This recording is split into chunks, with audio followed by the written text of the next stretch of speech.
Hello everyone, welcome back to this channel. Today I am going to discuss a very important question on trigonometry. So question ये है कि if sin x plus sin square x equals to 1 then value of cos raised to 12x plus 3 cos raised to 10x plus 3 times cos raised to 8x plus cos raised to 6x minus 2 is equal to question mark. तो आज मैं ये video पूरा English में बनाऊंगा बच्चों, तो आप लोग इसको समझने का प्रयास करेंगे। तो हमें दिया गया है sine x plus sine square x is equal to 1। Okay, sine x plus sine square x is equal to 1। तो यहां से अगर मैं साइन एक्स की वैल्यू निकालता हूं साइन एक्स, तो ये हो जाएगा 1 minus sine square x. Okay तो क्या मैं 1 माइनस साइन स्क्वायर एक्स की जगह पे आइडेंटिटी यूज कर सकता हूं, जैसे कि sine x is equal to 1 minus sine square x is nothing but cos square x. Clear? अच्छा, क्या हमें फाइंड आउट करना है? हमें फाइंड आउट करना है value of cos raise to 12x plus 3 cos raise to 10x plus 3 cos raise to 8x plus cos raise to 6x minus 2। ये हमें आज फाइंड आउट करना है। तो बच्चों अगर हम इसको ध्यान से देखें तो ये basically cos raise to 6x, अगर आप देखो तो इन पूरे क्वेश्चन इतने में हम cos raise to 6x common ले सकते हैं, या फिर अगर एक काम करते हैं हम ये सोचें कि ये cos रेज टू 12 को मैं ले सकता हूं cos रेज टू 4x की power 3, because 4 into 3 is equal to 12, तो ये भी कर सकते हैं। Plus 3 into cos raise to 10 को हम लोग ब्रेक करेंगे तो हमें यहाँ पर cos रेज टू 4 चाहिए।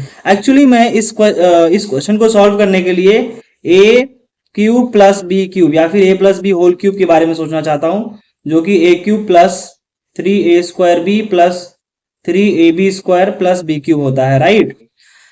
तो हमारे पास a क्यूब है यहाँ पर cos power 4x raise to 3, a cube का रोल प्ले करेगा ये। तो इसका मतलब यहाँ पर भी मुझे cos power 3a square B होता है, तो 3a स्क्वायर बी का मतलब हो गया cos power 4 cos raise to 4x की पावर 2 लिख सकते हो यहाँ पर। ओके, तो 4 इंटू 2 8 हो गया, तो इसका मतलब 8 हमें ऑलरेडी यूज हो चुका है, तो अब 2 पावर बचा हुआ है क्योंकि cos रेज टू 10 अवेलेबल है हमारे पास, तो यहाँ पे cos पावर 2x लिख सकते हैं। नेक्स्ट रेज टू 8 को we can write 3a b square चाहिए यहाँ पर, तो 3a का मतलब हो गया cos रेज टू 4x और b हो गया आपका cos स्क्वायर x का होल स्क्वायर b स्क्वायर की जगह पर। Okay, and then b cube लिखना है मुझे, तो b क्यूब के जगह पे आप लिख सकते हो cos रेज टू 2x की पावर 3, क्योंकि cos रेज टू 6 हमारे पास अवेलेबल है। Okay, understanding? Now what I can do is I'll write here it is nothing but a cube plus 3a square b plus 3ab square plus b cube. So you can write here cos raised to 4x plus cos square x whole cube minus 2. Understanding?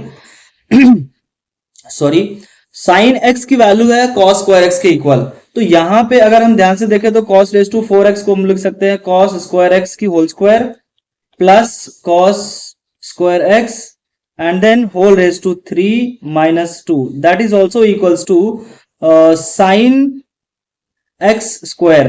Understanding? जैसे आप देख सकते हो कि cos square x आपने यहाँ पे find out कर रखा है हमने, cos square x is equal to sin x, तो उसकी वैल्यू यहाँ पर हम लोग सब्स्टिट्यूट कर सकते हैं sin x इसके जगह पर, and cos square again can be replaced by sin x, and then whole raised to 3 is available minus 2.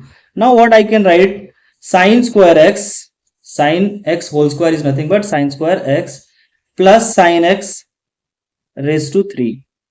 आप मुझे बताइए sin square x plus sin x को मैं क्या रिप्लेस कर सकता हूं? तो क्वेश्चन में ही उसने दे रखा है कि sin x plus sin square x को आप 1 लिख सकते हो, so we can replace here 1, so it will be 1 cube minus 2 that is equals to 1 minus 2, answer हो जाएगा आपका -1। आई होप आप लोगों को समझ में आ चुका है, आंसर -1 होगा यहाँ पर। Okay, so this is the basic question of trigonometric using the identity. यहाँ पे जो गिवन क्वेश्चन था उसको हमने यूज करके सॉल्व किया। I hope everyone have understood this question and the solution.